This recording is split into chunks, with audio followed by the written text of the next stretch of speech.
3억 6천만 년 전, 땅이라는 미지의 세계로 첫 발을 들여놓은 용감한 동물이 있었습니다.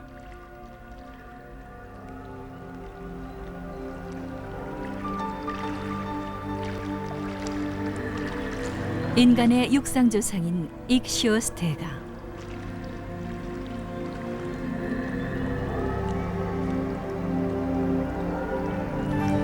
바다에서 태어난 생명체에게 있어 육지는 도저히 버틸 수 없는 잔인한 곳이었습니다. 하지만 익시오스테가는 많은 장애물을 극복하고 땅으로 향했습니다.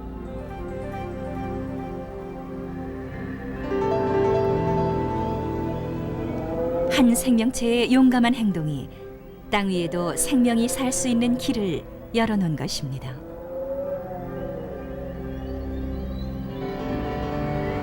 그리고 그 첫 발자국 뒤에는 1억 년도 넘게 걸린 어류의 진화 이야기가 숨어 있습니다.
지구상에 생명이 나타난 건 40억 년 전. 이제 우리는 지구를 떠나 우주를 탐험할 준비가 되었습니다.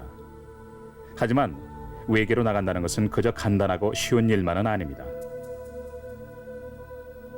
우리가 땅 위에서 살 수 있는 건 공기와 물이 있기 때문입니다. 그러므로 지구를 떠날 때 공기와 물을 가지고 가지 않으면 곧 죽고 말 것입니다. 예를 들어 우주복은 지구의 축소판입니다. 우주 공간에서 살아남으려면 우리는 그런 우주복처럼 지구 환경을 만들어 그 안에 들어가 있어야 합니다. 바다에서 태어난 생명체가 육지로 올라오는 것도 우리가 우주에 나가는 것 못지않은 도전이었을 것입니다. 지구 전체의 동물 중 육상 동물이 차지하는 비율은 겨우 4분의 1밖에 되지 않는다고 알려져 있습니다. 생명체에게는 바다가 훨씬 편안한 서식지이기 때문입니다. 하지만 3억 6천만 년 전 어느 날 우리 조상은 육상 환경의 어려운 장애물을 극복하고 정착하는 데 성공하였습니다. 우린 우주로 나갈 때 여러 가지 보호 장비를 착용합니다. 하지만 우리 조상은 잔인한 육상 환경에서 살아남기 위해서 필요한 보호 장비를 자신의 몸 안에 만들어야 했습니다. 그건 어떤 보호 장비였을까요?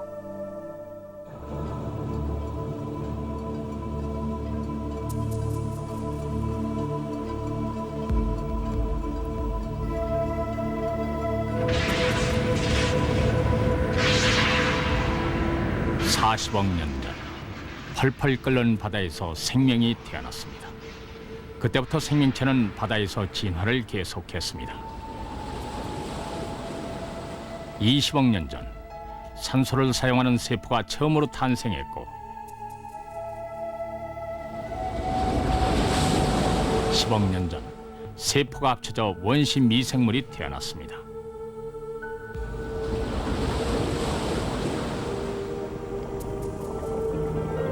점차 여러 가지 모양과 형태의 생명체가 나타나기 시작했고 오늘날 지구상에 사는 모든 동물의 원형을 이루었습니다.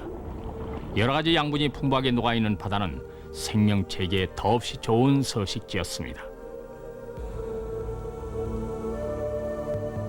그때도 지구상에 땅이 있긴 있었지만 살아있는 것은 아무것도 살지 않았습니다.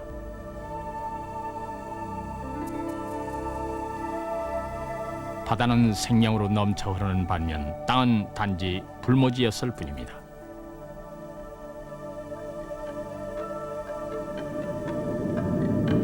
그러다가 5억 년 전 중요한 변화가 땅을 뒤흔들었습니다.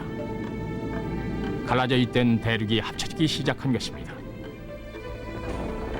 대륙이 서로 부딪히는 곳에서 지각이 밀려 올라가면서 히말라야 같은 거대한 산맥이 형성됐습니다.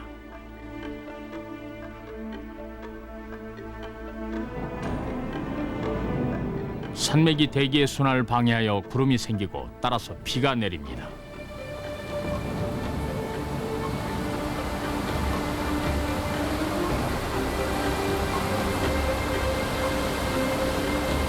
억수같이 퍼붓는 비는 산맥 옆구리를 잘라내 골짜기를 만들었습니다.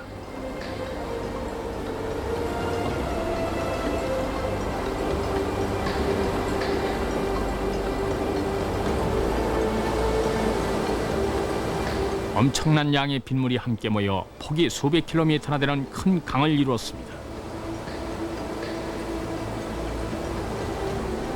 그렇게 하여 지구 위에는 바다도 아니고 땅도 아닌 강이라는 새로운 세계가 탄생합니다.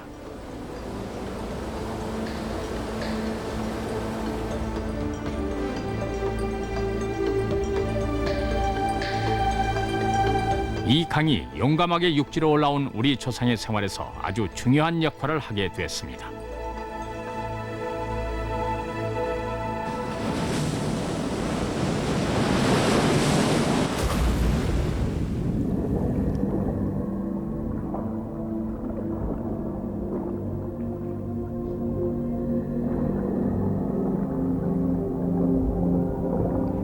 우리의 조상인 원시 어류는 이때쯤 해서 바다에 등장했습니다.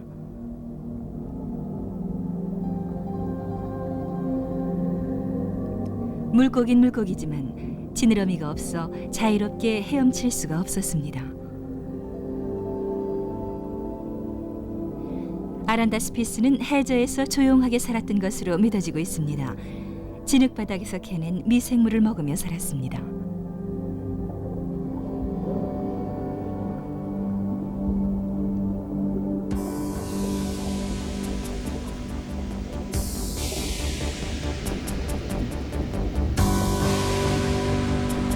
이 당시 바다를 지배했던 동물은 앵무조개였습니다.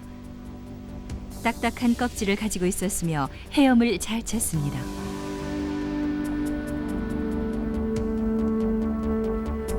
현재의 오징어가 앵무조개의 자손입니다. 오징어는 조상과는 달리 딱딱한 껍질은 없지만 능수능란하게 헤엄을 칩니다.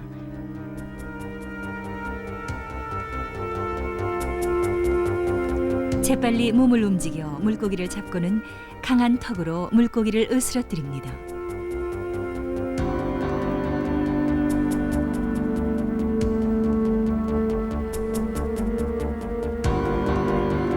오징어와 마찬가지로 앵무조개도 강한 턱을 가지고 있었고 헤엄을 잘 쳤으며 무서운 포식자였습니다.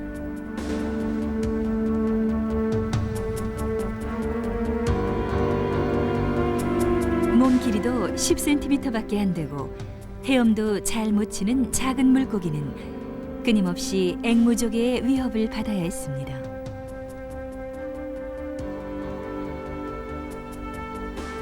고대 물고기에게 바다는 안전한 곳이 아니었습니다.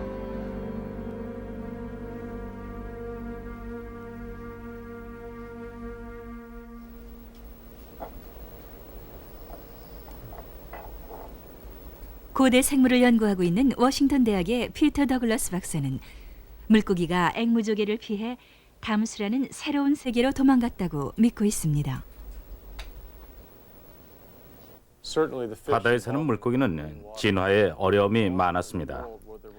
바다에는 이미 적과 경쟁자가 많았기 때문입니다. 진화를 계속하기 위해서는 적과 경쟁자를 피해 도망가는 것이 최상의 방법이죠. 그래서 물고기도 초기 진화 단계에서 담수로 가기 시작했다는 증거가 있습니다. 담수에는 당시 생물이 거의 없었으니까요. 적을 피하기에 아주 좋은 곳이었죠.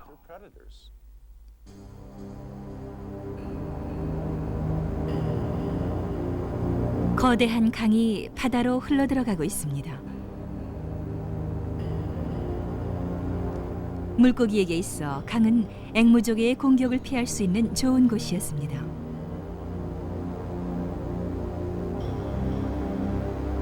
하지만 강에 들어가는 게 쉽지는 않았습니다. 해수와 달리 담수는 소금기가 전혀 없습니다. 바다 생물에게 있어서 염도의 변화는 치명적인 것으로 즉각적인 죽음을 가져옵니다.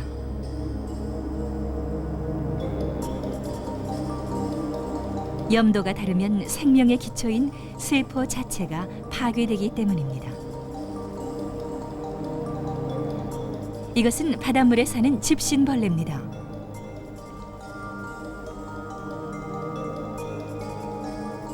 여기다 소금이 전혀 없는 물을 섞습니다.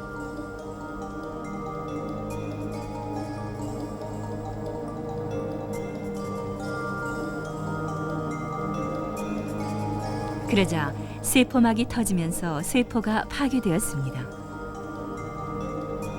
주변의 물이 염도가 높은 세포 안으로 침투하기 시작합니다. 물이 들어오면서 세포가 부풀고 결국 터집니다.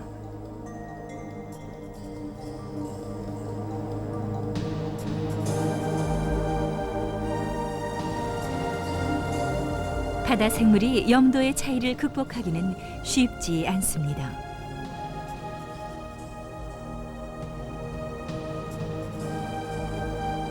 담수는 물고기에게 매력적인 피난처이긴 했지만 동시에 위험 부담도 상당히 컸습니다.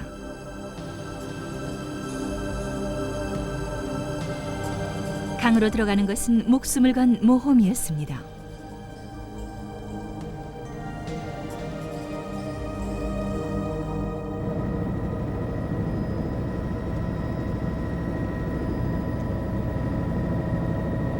미국 캘리포니아주 데스밸리, 세계에서 가장 건조한 곳 중에 하나입니다. 하지만 4억 년 전, 이곳은 넓이가 500m도 넘는 거대한 강이 바다로 흘러들어가던 곳이었습니다. 여기서 담수로 올라온 최초의 물고기 화석이 발견되었습니다. 가장 오래된 물고기가 출현한 지 6천만 년이라는 엄청난 세월이 흐른 다음이었습니다.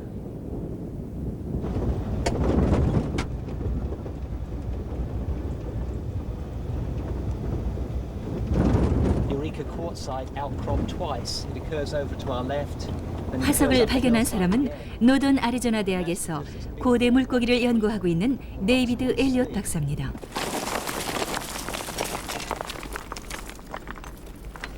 데스밸리를 가로질러 흐르던 강에 쌓아놓은 엄청난 흙과 모래가 이 퇴적층을 형성했습니다. 이 지층에서 엘리엇 박사는 발굴 작업과 연구를 하고 있습니다. 이것은 대봉기에 살았던 완종류인 링골리드입니다. 담수와 해수가 서로 섞이는 환경에서 많이 나타납니다. 그러므로 이 지층은 아마도 해수가 밀려 들어왔던 강 하구였던 것 같습니다.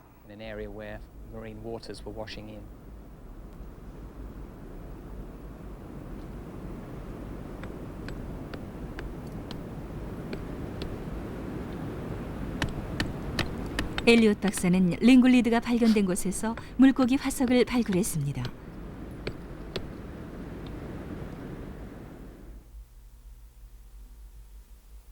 이 화석은 입감류인 프테라스피스입니다.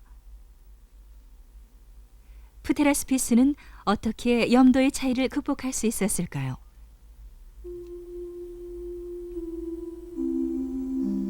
프테라스피스는 길이가 약 20cm 정도며 머리는 투구 같은 단단한 뼈로 덮여 있고 몸에는 원시적인 비늘이 덮여 있습니다. 투구 같은 뼈와 비늘이 물이 몸 안에 들어가는 것을 막아줍니다. 더구나 프테라스피스는 몸 안에도 염도의 차이를 극복하는 방법을 만들어 놓았습니다.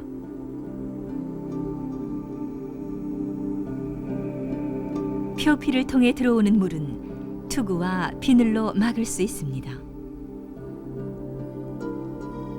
하지만 아가미로 호흡할 때 들어오는 물은 막을 수가 없어 상당한 물이 몸 안으로 들어오게 됩니다.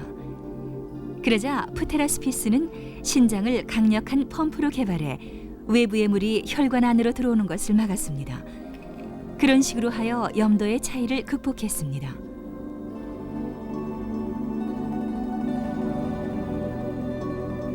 최초의 어류가 출현한 지 6천만 년이 지났습니다.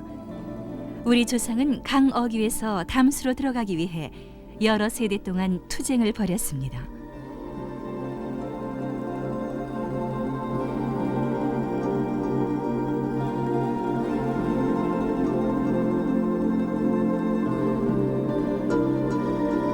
그러다 마침내 프테라스피스는 자신의 생리를 받고 담수의 세계로 들어갈 수 있게 되었습니다.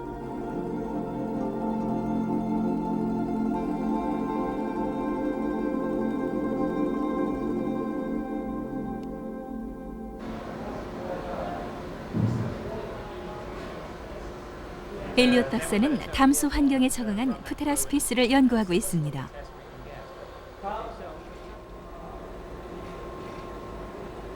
프테라스피스의 몸은 현재의 물고기와 같은 유선형을 가지고 있었고 따라서 빨리 헤엄칠 수 있었습니다. 엘리엇 박사는 프테라스피스가 강물의 빠른 물살에 적응하기 위해 유선형이 됐다고 믿고 있습니다.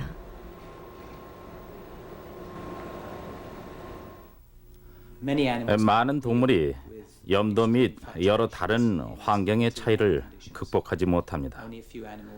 적응할 수 있는 동물은 몇 가지 되지 않습니다. 특히 물고기는 환경 변화를 이겨내질 못합니다. 그리고 만에 사는 바다 물고기는 담수의 유입으로 생명을 잃는 일이 많습니다. 이런 환경 변화가 프테라스피스에게는 많은 도움이 되었던 것 같습니다. 포식자가 될지도 모르는 물고기가 들어올 수 없었기 때문입니다. 그리고 아마도 담수 속에는 양분도 많아서 먹이 걱정을 하지 않았을 것입니다. 바다에서 강으로 생명의 새로운 무대가 펼쳐집니다. 이때쯤에서 물가 주변에 식물이 나타나기 시작했습니다.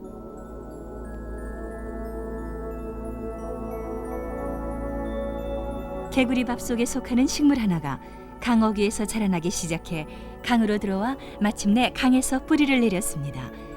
이끼가 강바닥에 있는 바위를 덮기 시작했고 물 위로 줄기를 뻗는 양치식물인 프테리도파이트도 나타났습니다. 이런 식물 주위에 미생물이 모였고 프테라스피스의 먹이가 되었습니다. 강에는 앵무조개처럼 위협적인 포식자가 없었습니다. 강은 그야말로 새로운 안식처였습니다.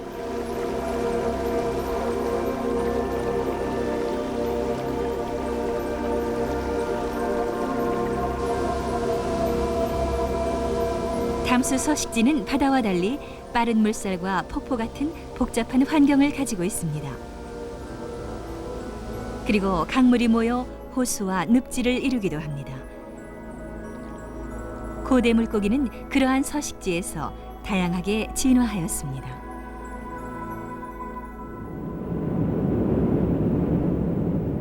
캐나다 북동부 가스페 반도의 미구아시아. 4억 년 전 이 지역은 적도 바로 아래 아열대에 위치하여 있었습니다. 해안을 감싸안고 길게 뻗어있는 언덕에는 당시 강과 호수에 살았던 물고기의 화석이 숨겨져 있습니다. 지금까지 22종의 물고기 화석이 발견됐습니다. 그들 화석은 프테라스피스 다음에 출현한 물고기가 담수에서 어떻게 진화했는지를 보여주는 귀중한 자료입니다.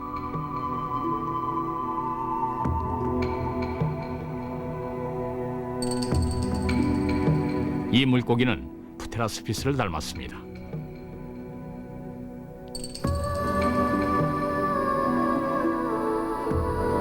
머리는 뼈 같은 툭으로 덮여 있고 헤엄치는 데 사용하는 두 개의 작은 가슴 지느러미가 있고 몸체는 납작하여 강물살에 거스리지 않습니다. 강바닥에부터 이끼와 미생물을 먹고 살았던 것으로 믿어집니다.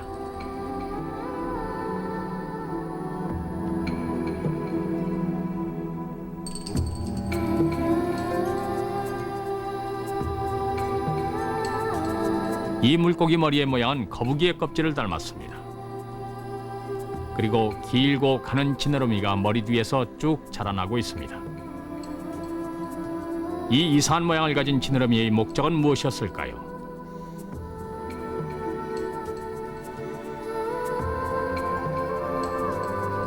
과학자들은 이 지느러미를 닷처럼 강바닥에 찔러 넣고 강물살에 쓸려가지 않도록 했을지도 모른다고 추정하고 있습니다.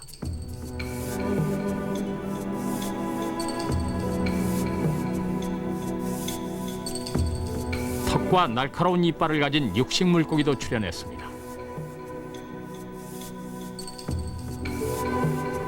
강바닥에서 미생물을 먹고 사는 물고기만 있었던 것은 아닙니다. 다른 먹이를 찾아서 더 빠른 속도로 헤엄치기 위해 애를 쓰는 물고기도 진화하기 시작했습니다.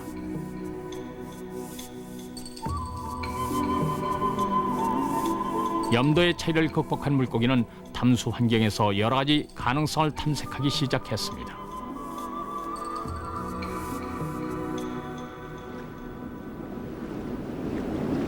미구아시아에 있는 30m 높이의 퇴적층에는 2천만 년에 걸친 어류 진화의 역사가 새겨져 있습니다. 이미 50여 개의 물고기 화석이 이곳에서 발견됐습니다.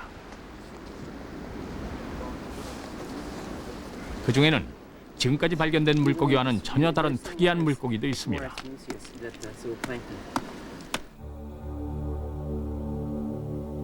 등뼈가 있는 물고기입니다.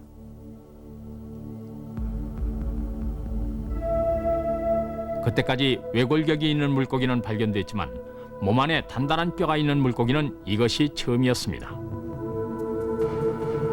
케이럴레피스, 등뼈가 있는 최초의 물고기로 3억 9천만 년 전에 출현했습니다.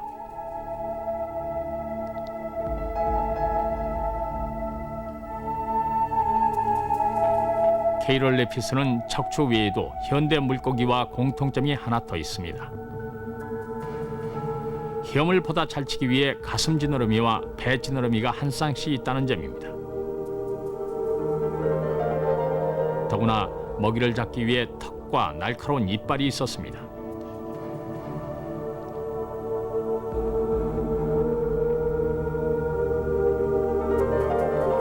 등뼈가 생김으로써 케이럴레피스는 강한 근육이 발달했고 따라서 빠르고 힘있게 헤엄칠 수 있게 됐습니다.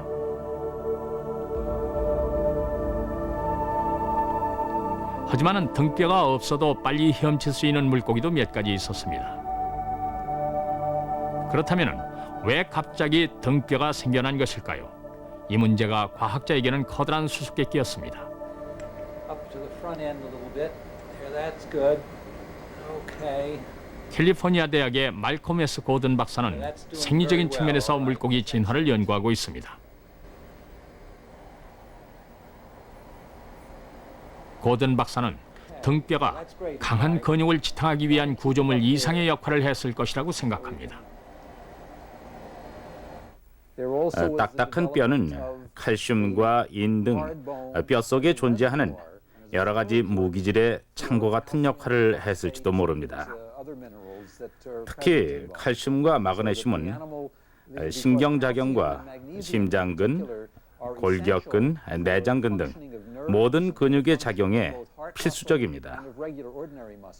그리고 혈액 속의 철분 등 무기질의 함량 조절에도 필수적이었습니다. 그런 것을 조절해 주어야만 동물은 제대로 기능을 발휘하며 살아갈 수 있습니다. 담수는 염도의 차이뿐 아니라 또 다른 문제를 제기했습니다. 생명을 지탱하는 데 필수적인 무기질이 모자랐던 것입니다. 예를 들어 담수의 칼슘 함량은 바닷물의 10분의 1 내지 100분의 1밖에 되지 않습니다.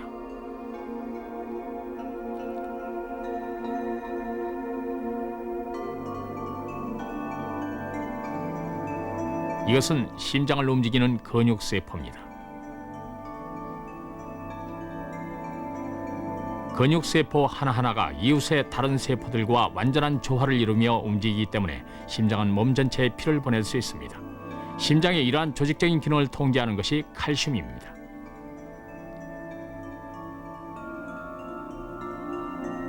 근육세포를 칼슘이 전혀 없는 배양액에 넣어봅니다. 즉각 움직임을 멈춥니다. 마찬가지로 생명도 칼슘이 없이는 한순간도 유지될 수 없습니다. 고든 박사는 담수에 모자란 칼슘을 보충하기 위해 몸 안에 뼈가 생겼다고 믿고 있습니다.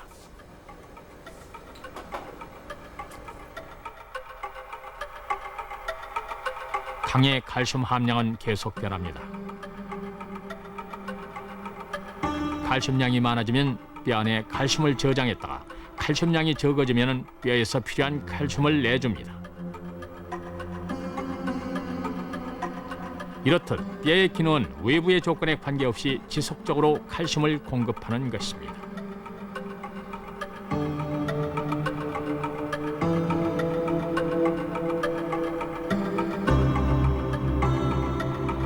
겉으로는 단단해 보이지만 뼈는 실제로 계속 움직이고 있습니다. 화면 맨 위에 있는 것이 단단한 뼈 부분입니다. 그 아래서 움직이고 있는 것이 뼈를 녹이는 세포입니다.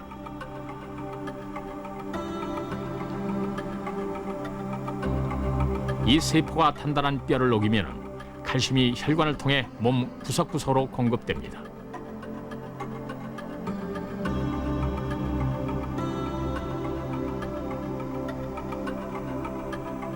뼈 안에 저장되는 무기질은 칼슘뿐이 아닙니다.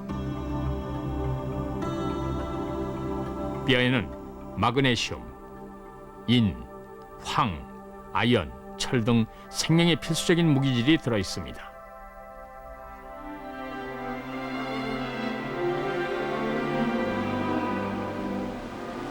바다에 존재하는 모든 무기질이 뼛속에 들어있는 것입니다. 바다는 생명을 생성시켰고 길러냈습니다. 바다에는 생명의 필수적인 소중한 물질이 녹아 있습니다.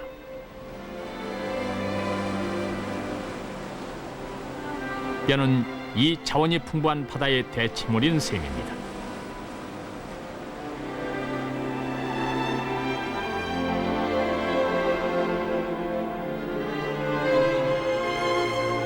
케이롤레피스는 뼈의 형태로 몸 안에 바다를 만들어냈습니다. 생명체는 바다에서 독립할 수 있는 생리체계를 진화시킨 것입니다. 한편 등뼈가 없는 물고기는 칼슘이 부족한 강물에서 살아남기 위해 상당한 고전을 했을 것입니다.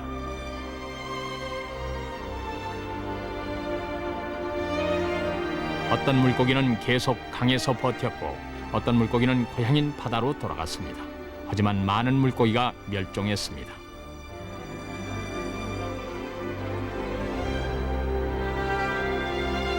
등뼈가 생겼느냐 안 생겼느냐에 따라 물고기의 운명이 결정됐습니다.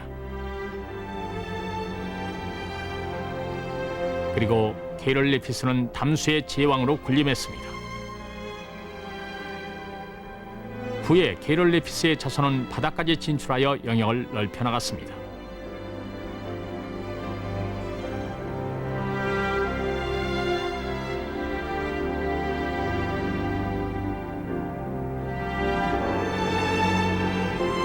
오늘날 강과 바다에서 자유롭게 헤엄치고 다니는 물고기는 모두 담수 환경에서 진화한 케이롤레피스의 자손입니다.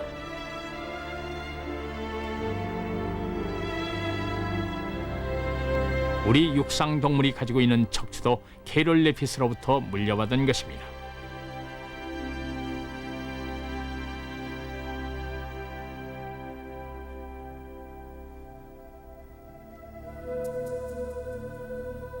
이제 우린 단지 구조적 지지물로 생각했던 뼈가 실제로는 생명을 지탱해주는 바다라는 사실을 알았습니다.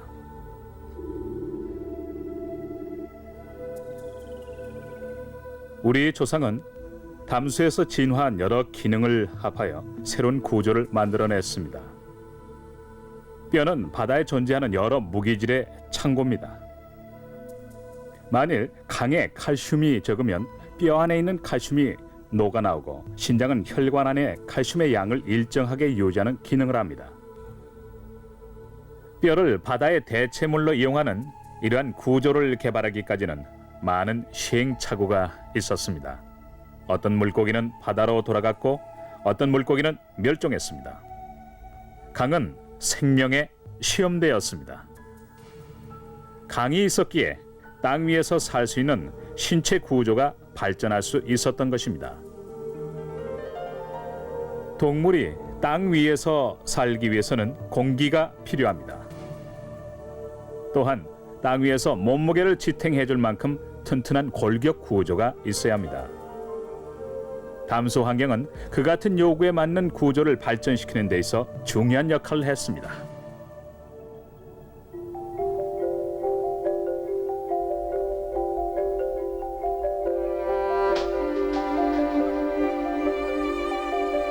케이롤레피스가 만들어낸 4개의 지느러미는 지금의 물고기한테 계승됐습니다.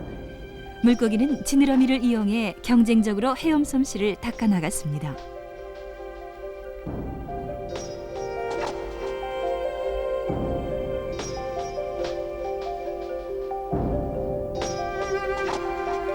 하지만 케이롤레피스와 비슷한 시기에 출현한 한 물고기는 다른 물고기와 전혀 다른 길을 택했습니다.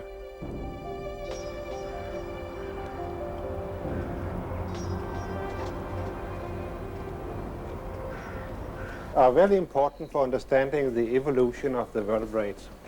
It's in here.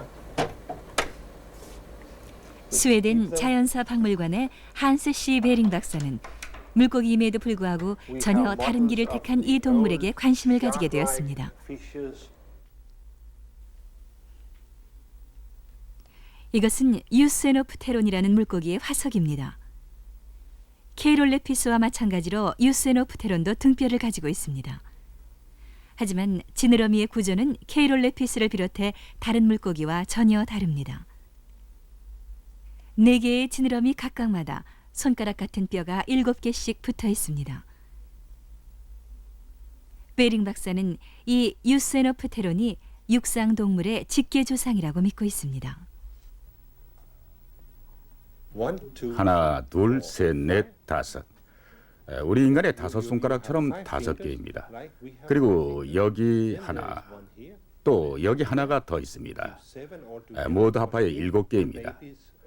아이가 태어나기 전 어린 태아일 때는 엄지손가락 앞에 1개가 더 있고 새끼손가락 뒤에 1개가 더 있습니다. 그 손가락 2개는 아직도 여기 피부 아래에 있습니다. 인간이 어디선가 진화를 했다면 아마 여기서 진화했을 겁니다. 유세노프테론이 인간과 대부분의 네발 동물의 진화와 관계가 있다고 생각합니다.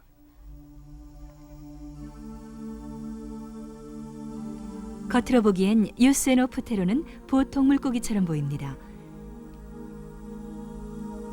하지만 보통 물고기는 지느러미에 뼈가 없습니다.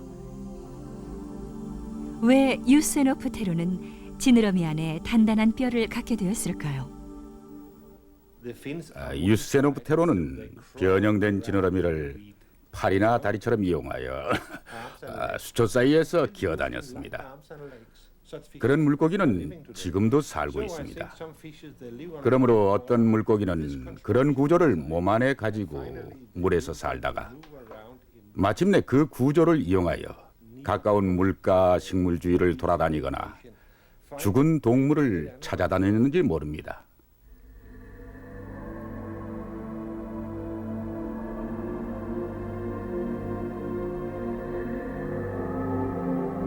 유세노프테론은 수초가 많은 호수와 강바닥에 살았습니다. 이런 환경에서는 헤엄을 잘 칠 수 있는 낭창낭창한 지느러미보다는 빽빽한 수초를 밀어버릴 수 있는 강한 지느러미가 실용적이었을 거라고 베링 박사는 생각하고 있습니다. 유세노프테론이 수초에 숨어 먹이를 기습할 순간을 기다리고 있습니다.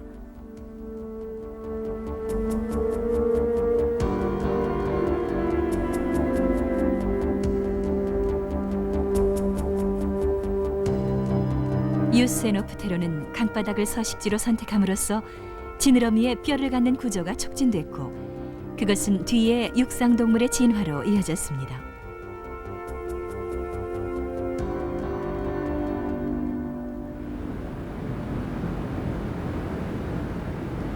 열대우림이 빽빽하게 들어차 있는 남아메리카의 아마존. 강가에 끝없이 이어져 있는 늪지는 유스에노프테론 시대의 환경과 비슷하다고 합니다. 이 늪지에는 여러 가지 특이한 물고기가 삽니다. 그 중에 하나가 진흙 속에 사는 페어입니다.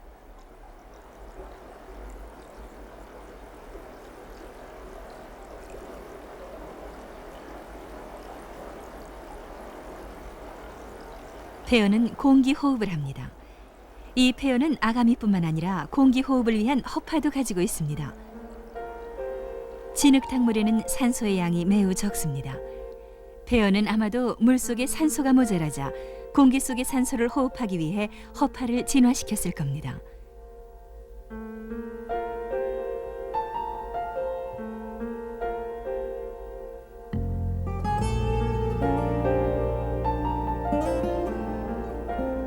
유스에노프테론이 살았던 강과 호수는 가끔 수초가 썩으면 산소가 부족했습니다.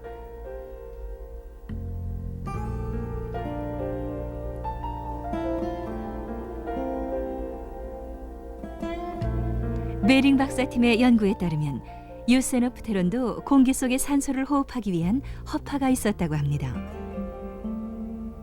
공기 호흡이 수초가 가득 찼던 강과 호수에서 이미 시작된 것입니다.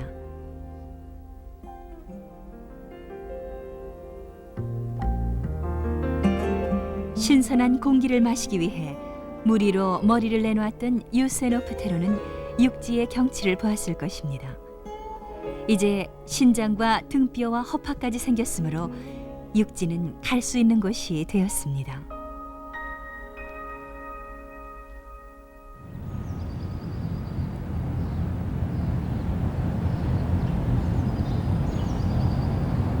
최초의 네발 동물은 유스에노프테론보다 1000만 년 뒤에 출현했습니다. 그 화석이 스코틀랜드의 엘진 숲에서 발견됐습니다.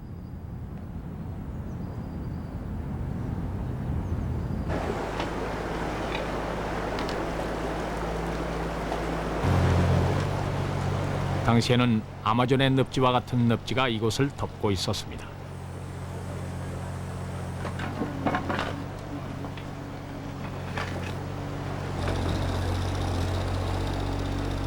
이곳에서 영국 자연사박물관 퍼 에릭 엘버그 박사의 지휘 아래 화석 발굴이 계속되고 있습니다. 엘버그 박사는 최초의 네발 동물이 어떤 모습이었으며 왜 그리고 어떻게 지느러미에서 다리가 진화했는지 연구하고 있습니다. 지금까지 발견된 화석의 수는 14개에 불과합니다. 각 화석이 신체 어느 부분인지 알아내기 위해 세밀하게 분석하고 있습니다.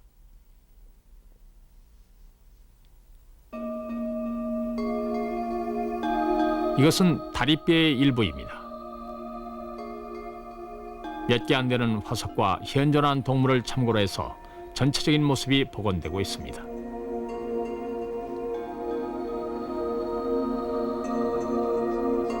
두개골의 크기와 모양은 턱뼈를 기준으로 하고 있습니다. 일단 머리 크기가 정해지면 전체 크기를 연역해낼 수 있습니다. 어깨 관절과 다리뼈 조각으로부터 몸의 부피를 추정할 수 있습니다.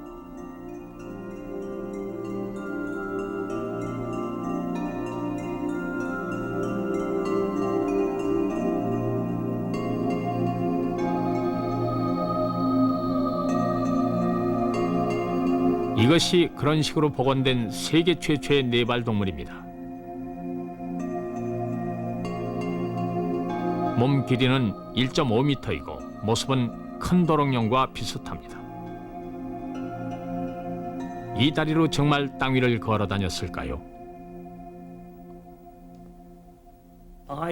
다리가 생긴 이유는 아주 얕은 물 속에서 살았기 때문이 아닌가 합니다. 그런 환경에서 움직이는 데는 지느러미보다 다리가 더 좋습니다. 이 최초의 네발 동물은 아가미와 꼬리 지느러미 등 수상 동물의 특징을 그대로 가지고 있었습니다. 따라서 다리가 생긴 게 땅 위를 걸어다닐 목적이었던 것 같지는 않습니다. 땅 위에서 잠깐씩 산책을 했을지는 모르지만은 그보다는 얕은 물에서 걸어다니기 위해서였을 것입니다.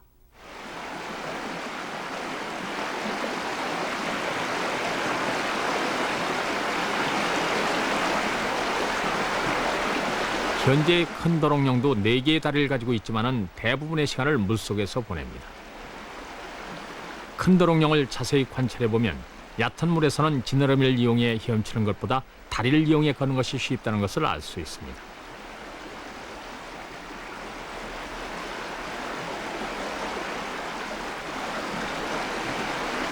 큰 도롱뇽은 빠른 동작으로 물고기를 잡아먹습니다.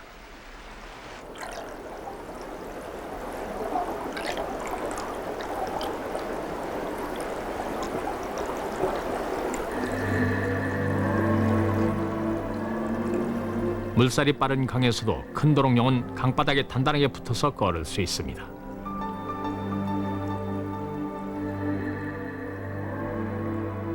네 다리는 땅 위가 아니라 물 속에서 걷는 데 필요한 것입니다. 물의 부력이 없이는 이러한 다리는 몸무게를 지탱할 수가 없습니다.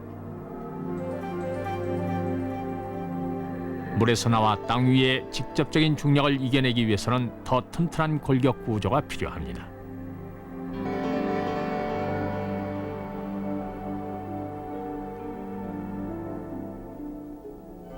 이때쯤에서 땅 위에는 식물이 나타나 10m가 넘는 양치식물 프테리도파이트가 거대한 숲을 이루고 있었습니다. 그늘진 곳과 습지와 땅에는 작은 곤충이 살았습니다.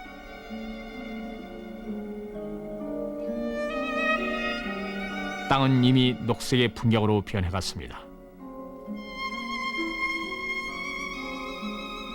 하지만 최초의 네발 동물은 아직 땅 위에서 살 수는 없었습니다. 땅 위에서 살려면 마지막으로 넘어야 할 장애물이 있었습니다. 바로 중력입니다.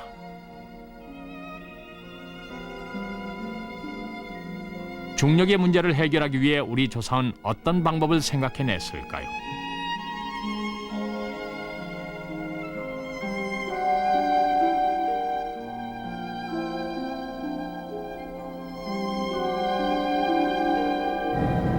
그 대답은 극지방에 있는 땅 그린랜드에서 찾았습니다.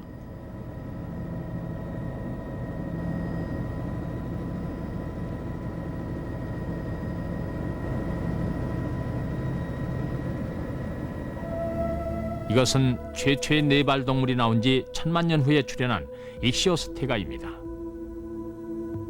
두개골 크기로 판단해 보건대 몸 크기는 1m가 넘었을 것으로 추정됩니다. 등뼈와 뒷다리를 분명하게 볼 수 있습니다.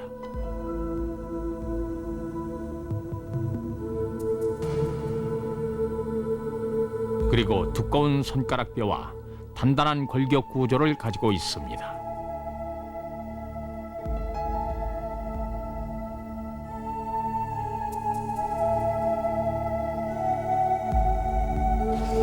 익시오스테가 화석을 발견한 사람은 에릭 자빅 박사입니다.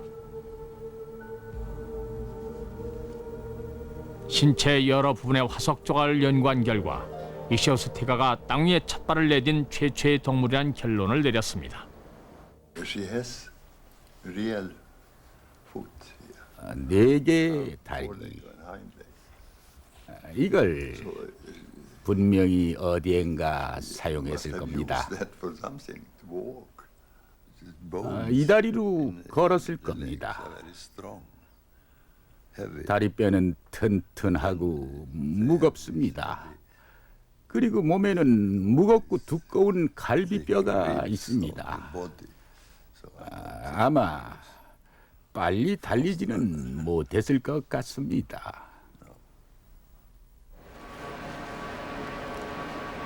extra stuff goes this way.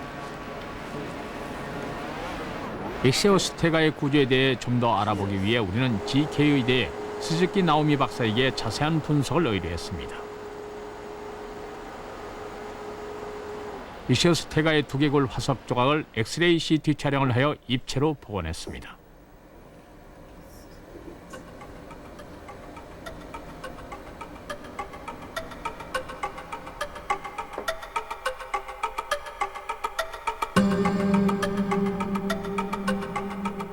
분석 결과 익시오스테가의 뒷다리는 350kg을 지탱할 수 있을 만큼 튼튼하다는 사실이 밝혀졌습니다.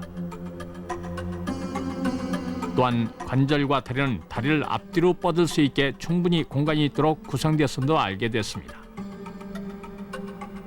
더구나 익시오스테가는 최초로 척추 주변의 지지대 같은 골격 구조를 발전시켰습니다. 사실 이 갈비뼈 같은 지지대가 진정한 의미의 육상 생활을 가능하게 했습니다.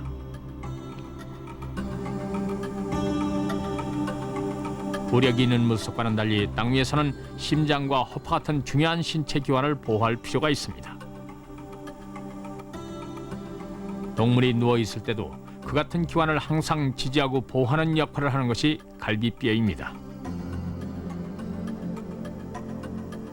주요 기관을 보호하는 갈비뼈가 생김으로써 익시오스테가는 마침내 중력을 이겨내고 땅 위를 자유롭게 오갈 수 있는 신체 구조를 갖게 됐습니다.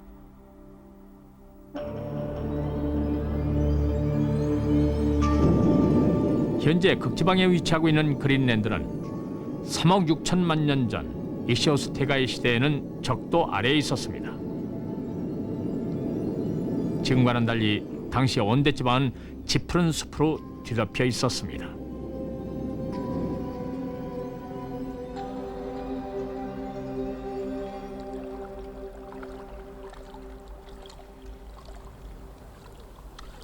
(3억 6천만 년) 전 어느 날 익시오스테가가 마침내 땅 위로 발을 내딛는 순간이 찾아왔습니다.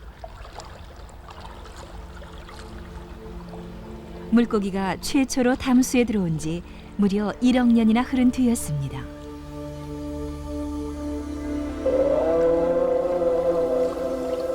담수 환경은 육상 생활에 필요한 여러 가지 신체 구조가 진화하는 데 도움이 됐습니다.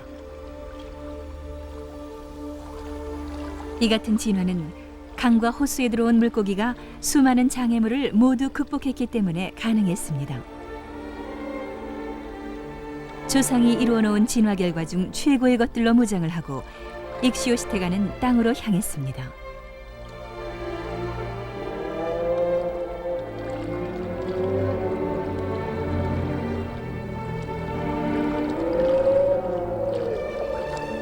익시오스테가의 뼛속에는 바다가 들어있었습니다.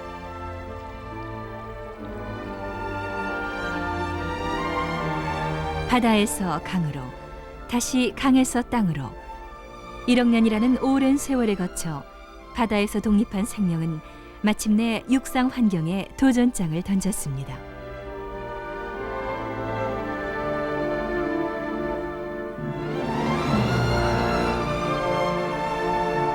익시오스테가의 위대한 첫 발걸음이 인간에까지 이르는 육상 동물 진화의 문을 열었습니다.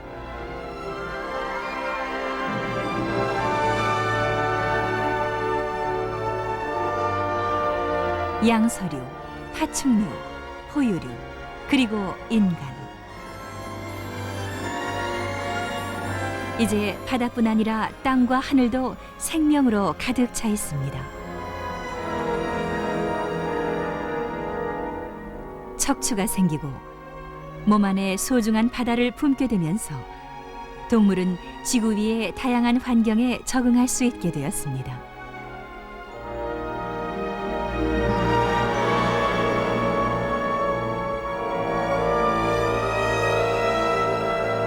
출생의 과정을 통해 우리 인간은 바다에서 땅으로 나온 생명 진화의 역사를 되풀이합니다. 엄마의 자궁은 태아를 기르는 바다입니다. 어린 태아한테는 아가미 구멍 같은 것이 있습니다.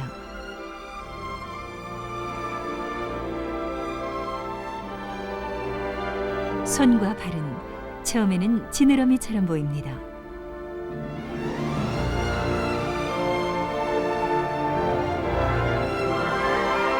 점차로 지느러미는 갈라져 5개의 손가락과 발가락을 형성합니다.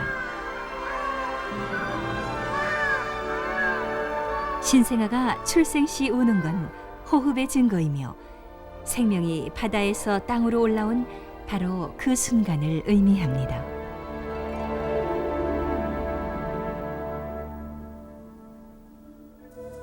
인간은 태어날 때 엄마의 자궁이라는 바다에서 땅으로 나오는 진화의 역사를 되풀이합니다.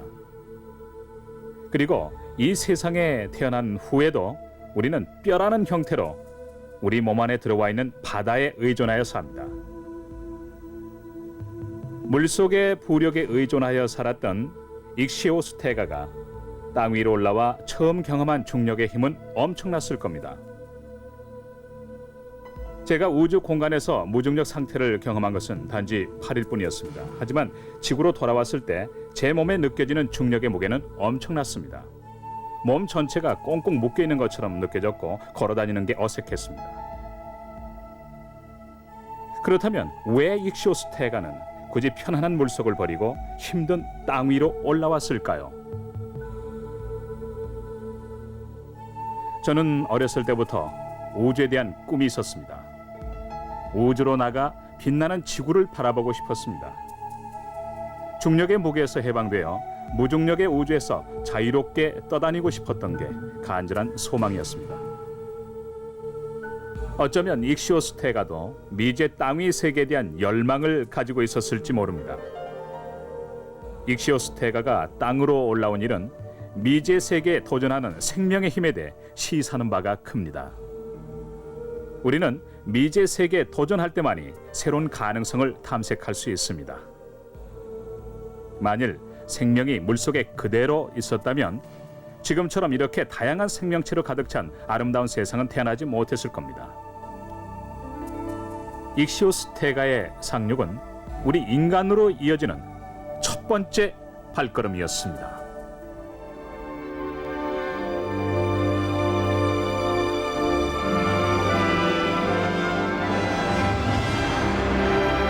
익시오스테가의 후손인 우리 인간도 미지의 세계에 도전하는 신비한 힘을 가지고 있을까요?